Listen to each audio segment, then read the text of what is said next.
so excited that everybody is so obsessed about me lying about my size, because this video that everyone's commenting on is already almost at 1 million views. So please keep debating. Please keep telling me I'm disgusting. Hello YouTube, and welcome to the Body Honesty Project. My name is Lydia, and today we are talking size matters, which means clothing size, numbers on the scale, and any other metric that we think is important when evaluating our body size. So let's get into it. Our story begins about a month ago in Italy, when Tess Holiday posted that she was enjoying the Aegean Sea in a size 24. Jumping in the Adriatic Sea in Italy, as a size 24, with fans, turned friends, from all around the world, because we deserve to take up space. And when I saw this post, I had two questions. Number one, how the hell are you a size 24? And number two, Bopo Queen, why do you care? So this video will be talking about both of those things. Okay, so let's start with the first part. Is Tess Holiday really a size 24? Well, in 2017, she modeled in the Simply Be fashion show, and at this time, she was wearing a size 26. And if you compare what she looked like then to how she looks now, she has clearly gained weight. It's most evident by seeing the amount of stretch on her tattoos. She is bigger now than she was then. So if she were to go back into the same fashion show, I sincerely doubt that those size 26 clothes would fit her. She would probably need a 28 or a 30 or even bigger. I don't know. But that's not what she's debating. She's just telling us that what she's wearing right now is a size 24. Well, is it? She goes through the trouble of showing us that the bathing suit that she was wearing is a size 3X. And with the size chart that accompanies this brand, she shows that a 3X is either a size 24 or a 26. So I ask, why did she feel the need to say that she was a 24 when a 3X is a 24 or a 26? I mean, if she didn't want to say 26, she could have split the difference and said 25. She could have said 3X because that's the actual label in her bathing suit. Or she didn't have to say any number at all and just call herself a fat queen. So what was the point in saying that she was a 24 at all? And for that, I have two answers. The first one being views. I just woke up and I am so excited that everybody is so obsessed about me lying about my size, because this video that everyone's commenting on is already almost at 1 million views. So please keep debating. Please keep telling me I'm disgusting. And of course, the public couldn't help but comment on "you ain't no size 24." So I guess she did know what she was doing in terms of jacking up her views. But the other reason why I think that she did it is to say to the world and to herself, I'm not as big as you think. Because I really believe that with fat acceptance shrinking all around Tess Holiday, it's really hard for her to come to terms with the fact that she is still very, very large in a world where the fat influencers are losing weight all around her. But what's particularly ridiculous about this to me is that she's using her clothing size to show how small she is. No, not her weight or any other useful measurement, but her clothing size.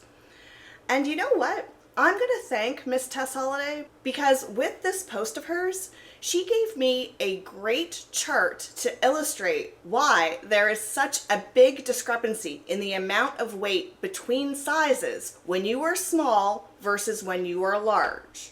Because Miss Tess Holiday in her 3X bikini probably can fit it in a range of 100 pounds. Now, I'm going to try to crudely demonstrate this with the aid of props. So, if we look at the size chart, you can see that between the so-called straight sizes, there is 1 inch difference per size. But when you get to plus size, there's 2 inches difference per size.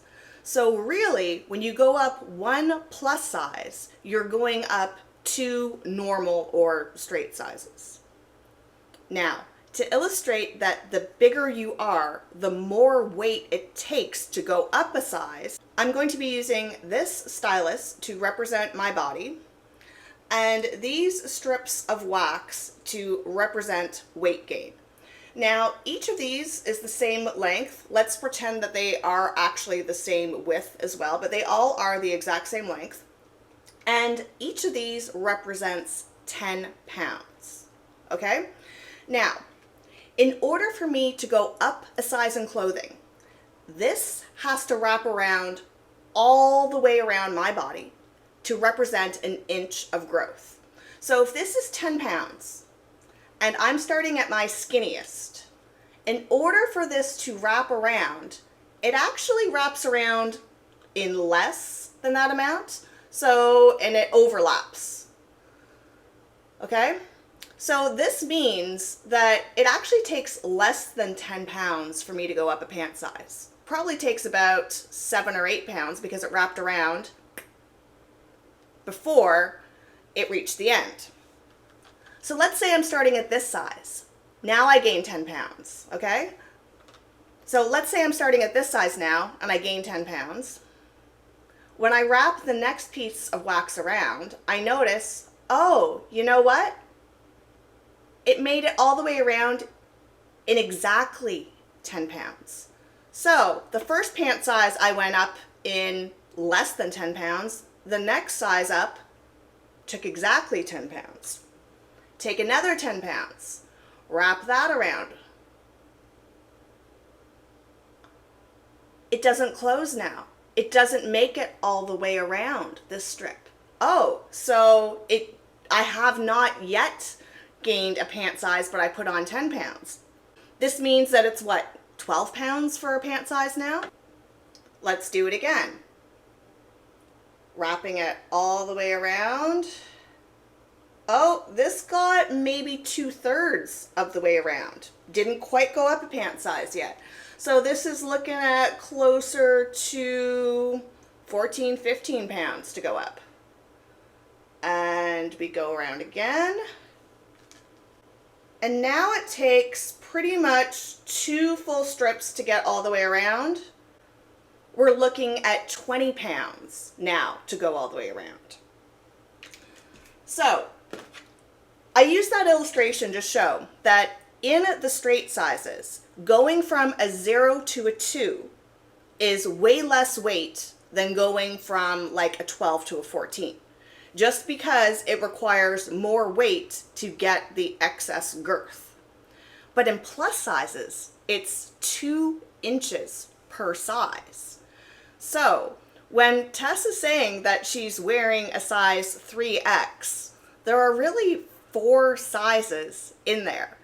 And we can see that the amount of girth that you have requires more weight to gain the extra inches. If you're as deep as a 3X, there could be 100 pounds between the bottom and top of that size. So I feel that Tess is trying to shout, hey, I'm a 24, I'm not that big, I'm not that big. But in actuality, she could have gained 100 pounds and still be a 3X. That number means nothing. When we talk about Tess Holiday, we often discuss how she does all the beauty standards except for one. Well, I find it kind of funny that when it comes to body size, she will only talk about the irrelevant numbers, like clothing size. I mean, if she wants to talk about a number, why not disclose her weight or her body fat percentage? No, she'd rather spout off about her clothing size, which is the absolute most meaningless number. To put into perspective, I'm sure that most women can go into their closet and retrieve 3 pieces of clothing that are the same size but have a different tag on them. I know that I can find things in Old Navy that are a size 0 that are the same as a size 6 at Banana Republic. So clothing size is incredibly subjective. I once ordered a pair of shorts from China in a double XL, and I couldn't zip them up. Now, does that mean that I actually am a double XL? No, but I'm bigger than a double XL in some stores in China. Likewise, when I was 6 months pregnant, I could still wear a small in the Old Navy straight size section. But that didn't mean that that was my size everywhere. That was just my size in that store. So, clothing size is a very useless number. However, unbeknownst to Tess, she actually did give us a way to calculate a meaningful number for her, and that is waist to height ratio. Because when she exposed this size chart, she also exposed her dimensions. If we were to assume that Tess is a size 26 on this chart, that would mean that she has a 51-inch waist. So we can use that number and a quick Google search of her height, and we can enter those dimensions into the height to waist ratio calculator. And with this, we can see that Tess gets a score of 78% or 0.78. Now, remember, the closer that number gets to 1, the more circular you are becoming. Because when it's 1, that means the girth around your waist is equal to your height. And to be healthy, your waist should be at least half of your height. So Tess, rather than bragging about being a size 24, why don't you show the world that you're a 0.78 on the waist to height ratio? Because that's a more relevant number when it comes to your health. You might think that telling the world that you're a size 24 is body positive, but to me, it's more body delusional. So, until next time, stay body positive, but also body honest.